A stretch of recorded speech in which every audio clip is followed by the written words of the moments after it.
ನಮ್ಮ ಪ್ರತಿನಿಧಿಗಳು ನಿಮಗೆ ಪ್ರತ್ಯಕ್ಷ ವರದಿಯನ್ನ ಕೊಡೋದಕ್ಕೆ ಅಂತ ಹೇಳಿ ನಮ್ಮೊಂದಿಗೆ ಈ ಕ್ಷಣದಲ್ಲಿ ನೇರ ಸಂಪರ್ಕದಲ್ಲಿ ಜಾಯ್ನ್ ಆಗಿದ್ದಾರೆ. ಎಲ್ಲರಿಗೂ ಕೂಡ ಸ್ವಾಗತ. ನಿಮ್ಮ ಸುದ್ದಿಗಳು ಬಂದಾಗ ನಿಮ್ಮನ್ನ ಸಂಪರ್ಕ ಮಾಡ್ತೀವಿ. ಮೊದಲಿಗೆ ಸುದ್ದಿಯತ್ತ ಗಮನ ಕೊಡೋಣ.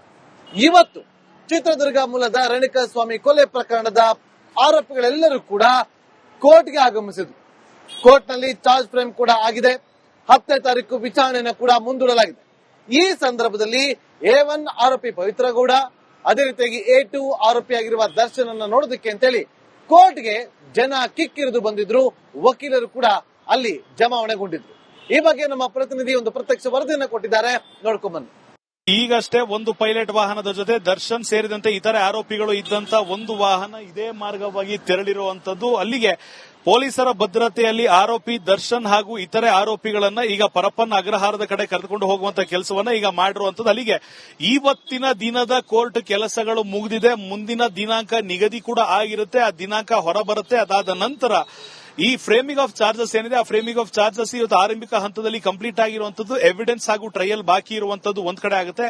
ಮತ್ತೊಂದು ಕಡೆಗೆ ಯಾವುದೇ ಸ್ಪೆಷಲ್ ಟ್ರೀಟ್ಮೆಂಟ್ ಅನ್ನ ಕೋರ್ಟ್ ಅಂದ್ರೆ ಜೈಲು ಒಳಗಡೆ ಕೊಡಬಾರದು ಅನ್ನೊಂದು ಕಾರಣದಿಂದಾಗಿ ದರ್ಶನ್ನ ಬೆಂಬಲಿಗರು ಇವತ್ತೊಂದಿಷ್ಟು ಜನ ಆಹಾರವನ್ನ ತಂದಿದ್ರು. ಈಗಷ್ಟೇ ಸುಮಾರು 2 ರಿಂದ 3 ನಿಮಿಷದ ಹಿಂದೆ ಕೋರ್ಟ್ನ ಒಳಗಡೆ ತೆಗೆದುಕೊಂಡು ಹೋದ್ರು. ಆವರಣದಿಂದ ಕೋರ್ಟ್ ಹಾಲ್ ಕೂಡ ತಲುಪಿರಲಿಲ್ಲ ಅಂತ ಕಾಣುತ್ತೆ. ಅಷ್ಟರಲ್ಲಿ ವಾಹನಗಳ ಮೂವ್ಮೆಂಟ್ ಆಗಿರೋದ್ರಿಂದ ಅದೇ ವಾಹನದ ಹಿಂದೆ ಒಂದಿಷ್ಟು ಜನ ಆಹಾರವನ್ನ ತೆಗೆದುಕೊಂಡು ಓಡಿರುವಂತ ಒಂದು ಚಿತ್ರಣವನ್ನ ನೋಡಿರುವಂತದ್ದು.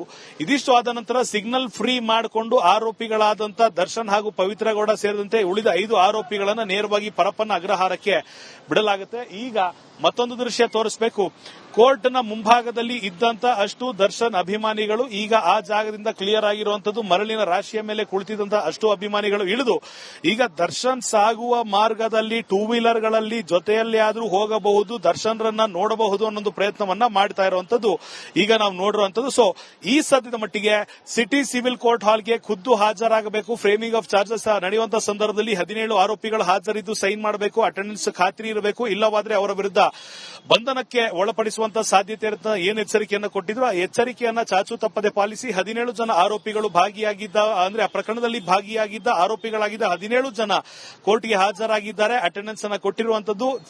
ಫ್ರೇಮಿಂಗ್ ಆಫ್ ಚಾರ್ಜಸ್ ಸಂದರ್ಭದಲ್ಲಿ ಪೂರ್ಣ ಪ್ರಮಾಣದಲ್ಲಿ ಈ ಯಾವ ಕೃತ್ಯದಲ್ಲೂ ನಾವು ಭಾಗಿಯಾಗಿಲ್ಲ ಅಂತ ಹೇಳೋದ್ರಿಂದ ಇನ್ನು ಮುಂದಿನ ದಿನಗಳಲ್ಲಿ ಎವಿಡೆನ್ಸ್ ಟ್ರಯಲ್ ಹಾಗೂ ಆರ್ಡರ್ಸ್ ಪಾಸ್ ಆಗುವಂತ ನಿರೀಕ್ಷೆ ಹಾಗೂ ಪ್ರೊಸೀಜರ್ ಇರುವಂತದ್ದು. ನಮ್ಮ ಪ್ರತಿನಿಧಿಗಳು ನಿಮಗೆ ಪ್ರತ್ಯಕ್ಷ ವರದಿಯನ್ನ ಕೊಡೋದಕ್ಕೆ ಅಂತ ಹೇಳಿ ನಮ್ಮೊಂದಿಗೆ ಈ ಕ್ಷಣದಲ್ಲಿ ನೇರ ಸಂಪರ್ಕದಲ್ಲಿ ಜಾಯ್ನ್ ಆಗಿದ್ದಾರೆ. ಎಲ್ಲರಿಗೂ ಕೂಡ ಸ್ವಾಗತ. ನಿಮ್ಮ ಸುದ್ದಿಗಳು ಬಂದಾಗ ನಿಮ್ಮನ್ನ ಸಂಪರ್ಕ ಮಾಡ್ತೀವಿ. ಮೊದಲಿಗೆ ಸುದ್ದಿಯತ್ತ ಗಮನ ಕೊಡೋಣ. ಇವತ್ತು ಚಿತ್ರದುರ್ಗ ಮೂಲದ ರೇಣುಕಾಸ್ವಾಮಿ ಕೊಲೆ ಪ್ರಕರಣದ ಆರೋಪಿಗಳೆಲ್ಲರೂ ಕೂಡ ಕೋರ್ಟ್ಗೆ ಆಗಮಿಸಿದ್ರು. ಕೋರ್ಟ್ನಲ್ಲಿ ಚಾರ್ಜ್ ಫ್ರೇಮ್ ಕೂಡ ಆಗಿದೆ. 10ನೇ ತಾರೀಕು ವಿಚಾರಣೆಯನ್ನು ಕೂಡ ಮುಂದೂಡಲಾಗಿದೆ. ಈ ಸಂದರ್ಭದಲ್ಲಿ A1 ಆರೋಪಿ ಪವಿತ್ರ ಗೌಡ, ಅದೇ ರೀತಿಯಾಗಿ A2 ಆರೋಪಿಯಾಗಿರುವ ದರ್ಶನ್ ಅನ್ನ ನೋಡೋದಕ್ಕೆ ಅಂತೇಳಿ ಕೋರ್ಟ್ಗೆ ಜನ ಕಿಕ್ಕಿರಿದು ಬಂದಿದ್ರು. ವಕೀಲರು ಕೂಡ ಅಲ್ಲಿ ಜಮಾವಣೆಗೊಂಡಿದ್ರು. ಈ ಬಗ್ಗೆ ನಮ್ಮ ಪ್ರತಿನಿಧಿ ಒಂದು ಪ್ರತ್ಯಕ್ಷ ವರದಿಯನ್ನು ಕೊಟ್ಟಿದ್ದಾರೆ, ನೋಡ್ಕೊಂಡ್ಬನ್ನಿ. ಈಗಷ್ಟೇ ಒಂದು ಪೈಲಟ್ ವಾಹನದ ಜೊತೆ ದರ್ಶನ್ ಸೇರಿದಂತೆ ಇತರೆ ಆರೋಪಿಗಳು ಇದ್ದಂತ ಒಂದು ವಾಹನ ಇದೇ ಮಾರ್ಗವಾಗಿ ತೆರಳಿರುವಂತದ್ದು. ಅಲ್ಲಿಗೆ ಪೊಲೀಸರ ಭದ್ರತೆಯಲ್ಲಿ ಆರೋಪಿ ದರ್ಶನ್ ಹಾಗೂ ಇತರೆ ಆರೋಪಿಗಳನ್ನ ಈಗ ಪರಪ್ಪನ ಅಗ್ರಹಾರದ ಕಡೆ ಕರೆದುಕೊಂಡು ಹೋಗುವಂತ ಕೆಲಸವನ್ನ ಈಗ ಮಾಡಿರುವಂತದ್ದು. ಅಲ್ಲಿಗೆ ಇವತ್ತಿನ ದಿನದ ಕೋರ್ಟ್ ಕೆಲಸಗಳು ಮುಗಿದಿದೆ. ಮುಂದಿನ ದಿನಾಂಕ ನಿಗದಿ ಕೂಡ ಆಗಿರುತ್ತೆ. ಆ ದಿನಾಂಕ ಹೊರಬರುತ್ತೆ. ಅದಾದ ನಂತರ ಈ ಫ್ರೇಮಿಂಗ್ ಆಫ್ ಚಾರ್ಜಸ್ ಏನಿದೆ, ಆ ಫ್ರೇಮಿಂಗ್ ಆಫ್ ಚಾರ್ಜಸ್ ಇವತ್ತು ಆರಂಭಿಕ ಹಂತದಲ್ಲಿ ಕಂಪ್ಲೀಟ್ ಆಗಿರುವಂತದ್ದು. ಎವಿಡೆನ್ಸ್ ಹಾಗೂ ಟ್ರಯಲ್ ಬಾಕಿ ಇರುವಂತದ್ದು ಒಂದ್ ಕಡೆ ಆಗುತ್ತೆ. ಮತ್ತೊಂದು ಕಡೆಗೆ ಯಾವುದೇ ಸ್ಪೆಷಲ್ ಟ್ರೀಟ್ಮೆಂಟ್ ಅನ್ನ ಕೋರ್ಟ್ ಅಂದ್ರೆ ಜೈಲು ಒಳಗಡೆ ಕೊಡಬಾರದು ಅನ್ನೊಂದು ಕಾರಣದಿಂದಾಗಿ ದರ್ಶನ್ನ ಬೆಂಬಲಿಗರು ಇವತ್ತೊಂದಿಷ್ಟು ಜನ ಆಹಾರವನ್ನ ತಂದಿದ್ರು. ಈಗಷ್ಟೇ ಸುಮಾರು 2 ರಿಂದ 3 ನಿಮಿಷದ ಹಿಂದೆ ಕೋರ್ಟ್ನ ಒಳಗಡೆ ತೆಗೆದುಕೊಂಡು ಹೋದ್ರು. ಆವರಣದಿಂದ ಕೋರ್ಟ್ ಹಾಲ್ ಕೂಡ ತಲುಪಿರಲಿಲ್ಲ ಅಂತ ಕಾಣುತ್ತೆ. ಅಷ್ಟರಲ್ಲಿ ವಾಹನಗಳ ಮೂವ್ಮೆಂಟ್ ಆಗಿರೋದ್ರಿಂದ ಅದೇ ವಾಹನದ ಹಿಂದೆ ಒಂದಿಷ್ಟು ಜನ ಆಹಾರವನ್ನ ತೆಗೆದುಕೊಂಡು ಓಡಿರುವಂತ ಒಂದು ಚಿತ್ರಣವನ್ನ ನೋಡಿರುವಂತದ್ದು. ಇದಿಷ್ಟು ಆದ ನಂತರ ಸಿಗ್ನಲ್ ಫ್ರೀ ಮಾಡಿಕೊಂಡು ಆರೋಪಿಗಳಾದಂತ ದರ್ಶನ್ ಹಾಗೂ ಪವಿತ್ರ ಗೌಡ ಸೇರಿದಂತೆ ಉಳಿದ 5 ಆರೋಪಿಗಳನ್ನ ನೇರವಾಗಿ ಪರಪ್ಪನ ಅಗ್ರಹಾರಕ್ಕೆ ಬಿಡಲಾಗುತ್ತೆ. ಈಗ ಮತ್ತೊಂದು ದೃಶ್ಯ ತೋರಿಸಬೇಕು. ಕೋರ್ಟ್ನ ಮುಂಭಾಗದಲ್ಲಿ ಇದ್ದಂತ ಅಷ್ಟು ದರ್ಶನ್ ಅಭಿಮಾನಿಗಳು ಈಗ ಆ ಜಾಗದಿಂದ ಕ್ಲಿಯರ್ ಆಗಿರುವಂತದ್ದು. ಮರಳಿನ ರಾಶಿಯ ಮೇಲೆ ಕುಳಿತಿದ್ದಂತ ಅಷ್ಟು ಅಭಿಮಾನಿಗಳು ಇಳಿದು ಈಗ ದರ್ಶನ್ ಸಾಗುವ ಮಾರ್ಗದಲ್ಲಿ 2 ವೀಲರ್ಗಳಲ್ಲಿ ಜೊತೆಯಲ್ಲಿ ಆದ್ರೂ ಹೋಗಬಹುದು, ದರ್ಶನ್ರನ್ನ ನೋಡಬಹುದು ಅನ್ನೊಂದು ಪ್ರಯತ್ನವನ್ನ ಮಾಡ್ತಾ ಇರುವಂತದ್ದು ಈಗ ನಾವು ನೋಡಿರುವಂತದ್ದು. ಸೊ ಈ ಸದ್ಯದ ಮಟ್ಟಿಗೆ ಸಿಟಿ ಸಿವಿಲ್ ಕೋರ್ಟ್ ಹಾಲ್ಗೆ ಖುದ್ದು ಹಾಜರಾಗಬೇಕು. ಫ್ರೇಮಿಂಗ್ ಆಫ್ ಚಾರ್ಜಸ್ ನಡೆಯುವಂತಹ ಸಂದರ್ಭದಲ್ಲಿ 17 ಆರೋಪಿಗಳು ಹಾಜರಿದ್ದು ಸೈನ್ ಮಾಡಬೇಕು, ಅಟೆಂಡೆನ್ಸ್ ಖಾತ್ರಿ ಇರಬೇಕು. ಇಲ್ಲವಾದ್ರೆ ಅವರ ವಿರುದ್ಧ ಬಂಧನಕ್ಕೆ ಒಳಪಡಿಸುವಂತಹ ಸಾಧ್ಯತೆ ಇರುತ್ತೆ ಏನ್ ಎಚ್ಚರಿಕೆಯನ್ನ ಕೊಟ್ಟಿದ್ರು ಆ ಎಚ್ಚರಿಕೆಯನ್ನ ಚಾಚು ತಪ್ಪದೆ ಪಾಲಿಸಿ 17 ಜನ ಆರೋಪಿಗಳು ಭಾಗಿಯಾಗಿದ್ದ ಅಂದ್ರೆ ಆ ಪ್ರಕರಣದಲ್ಲಿ ಭಾಗಿಯಾಗಿದ್ದ ಆರೋಪಿಗಳಾಗಿದ್ದ 17 ಜನ ಕೋರ್ಟ್ಗೆ ಹಾಜರಾಗಿದ್ದಾರೆ. ಅಟೆಂಡೆನ್ಸ್ ಅನ್ನ ಕೊಟ್ಟಿರುವಂತದ್ದು.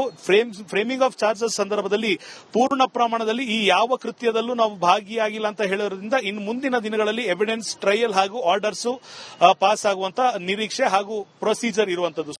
ನಮ್ಮ ಪ್ರತಿನಿಧಿಗಳು ನಿಮಗೆ ಪ್ರತ್ಯಕ್ಷ ವರದಿಯನ್ನ ಕೊಡೋದಕ್ಕೆ ಅಂತ ಹೇಳಿ ನಮ್ಮೊಂದಿಗೆ ಈ ಕ್ಷಣದಲ್ಲಿ ನೇರ ಸಂಪರ್ಕದಲ್ಲಿ ಜಾಯ್ನ್ ಆಗಿದ್ದಾರೆ. ಎಲ್ಲರಿಗೂ ಕೂಡ ಸ್ವಾಗತ.